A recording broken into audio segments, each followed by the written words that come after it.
Good afternoon, students. So, in previous lecture of mass transfer operation, we started a new unit named drying, and we ended or we stopped on discussing terminologies or general definitions. We discussed moisture content by wet basis, by dry basis, equilibrium moisture content, bound moisture, and last we discussed was unbound moisture.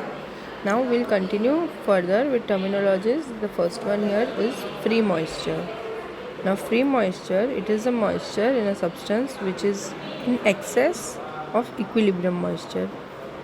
It is that moisture which is contained by substance in excess of equilibrium moisture, denoted by X minus X star. Only free moisture can be evaporated.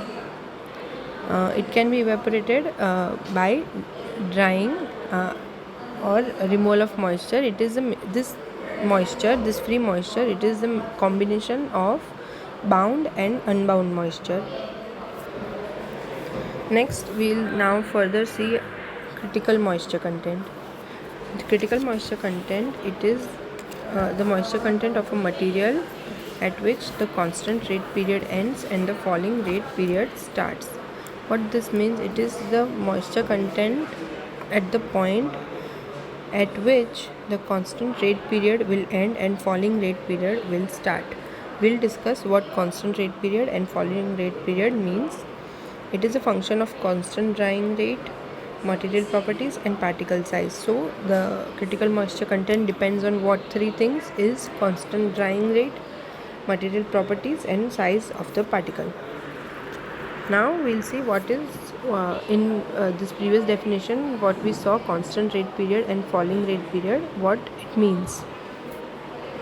Constant rate period, so it is that part of drying process during which the rate of drying expressed as moisture evaporated per unit time per unit area of drying surface remains constant.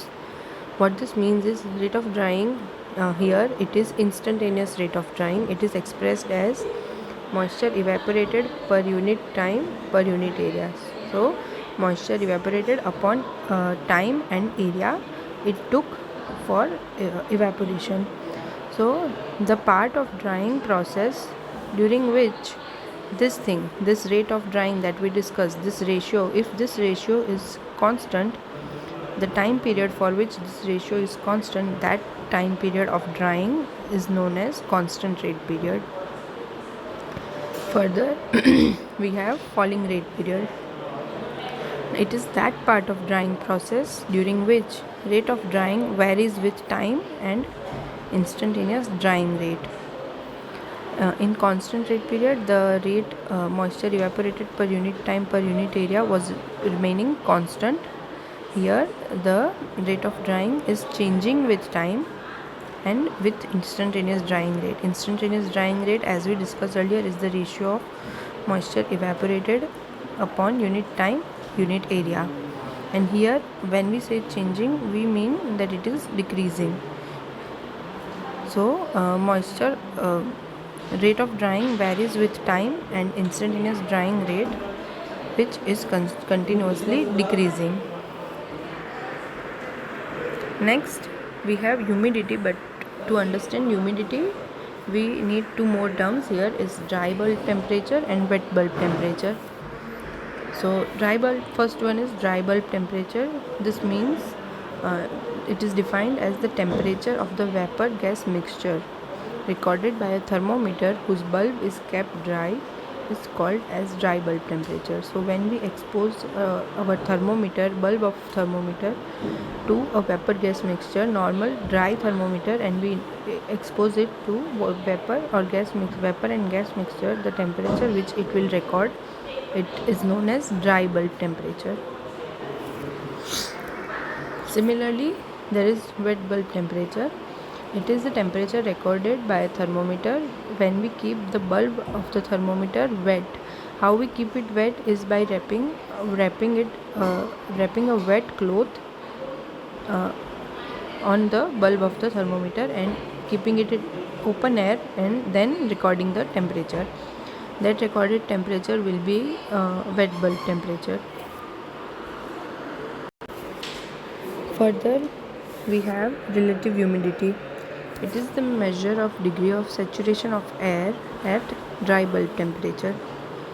It is defined as the ratio of partial pressure of water vapor in the air water vapor mixture to the vapor pressure of pure water at the temperature of the mixture.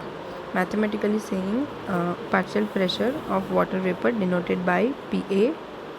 This is the partial pressure of water vapor in air water vapor mixture to the vapor pressure of pure water denoted by PA0, which is vapor pressure of pure water at the temperature of the mixture expressed in percentage, so we multiply it by 100. Therefore, percentage relative humidity mathematically is written as PA upon PA0 multiplied by 100. It is the ratio of actual water vapor content of air to the water vapor content of fully saturated air at the same temperature and expressed in percentage. Now, after relative humidity, we will see absolute humidity. Absolute humidity is the ratio of mass of water vapor to the mass of dry air present, that is kg of water vapor divided by kg of dry air in the air water vapor mixture under any given set of conditions. It is denoted by H. H is given as kg of water vapor upon kg of dry air. Here a constant 18 by 29 PA upon P minus PA is used as its mathematical terminology.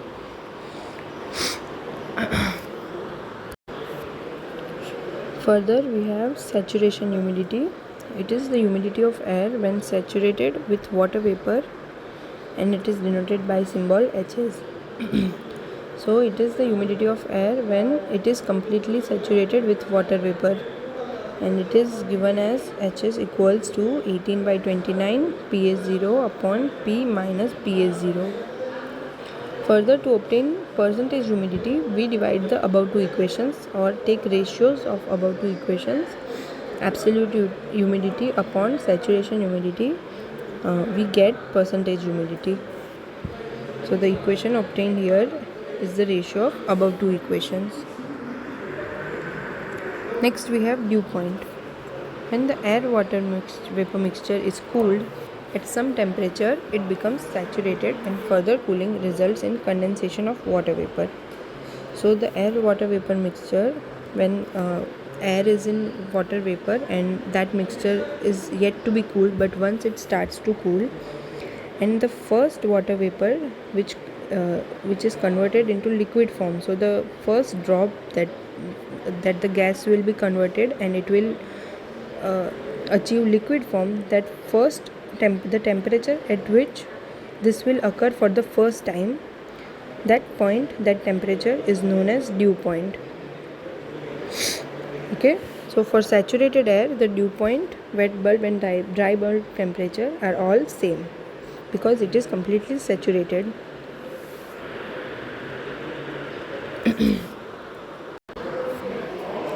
Next, we will see equilibrium moisture curve for drying. So this is the equilibrium moisture curve. Equilibrium data for drying are given or are explained better by plotting it as a relationship between moisture content of solid against the relative humidity of gas in contact with the solid.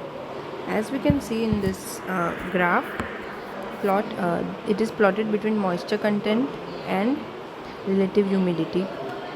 When humidity of air is less as compared with the moisture content of solid, then solid will lose moisture by evaporation and dry to equilibrium. And if the air is more humid than the solids, then solids will gain moisture until the equilibrium is attained. So vice versa.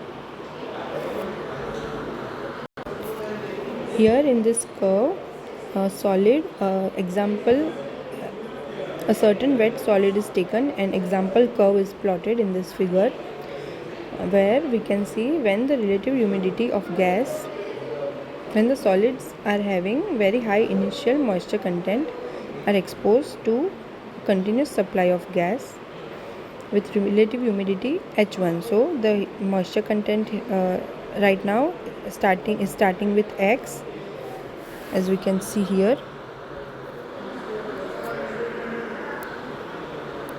and relative humidity RH1 here.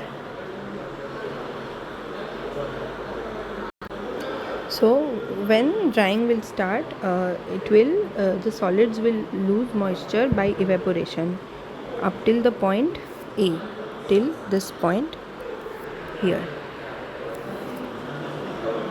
So from this point P to here till we reach A, the solids are losing moisture by evaporation, and here point A is our equilibrium moisture content, which is denoted by X star.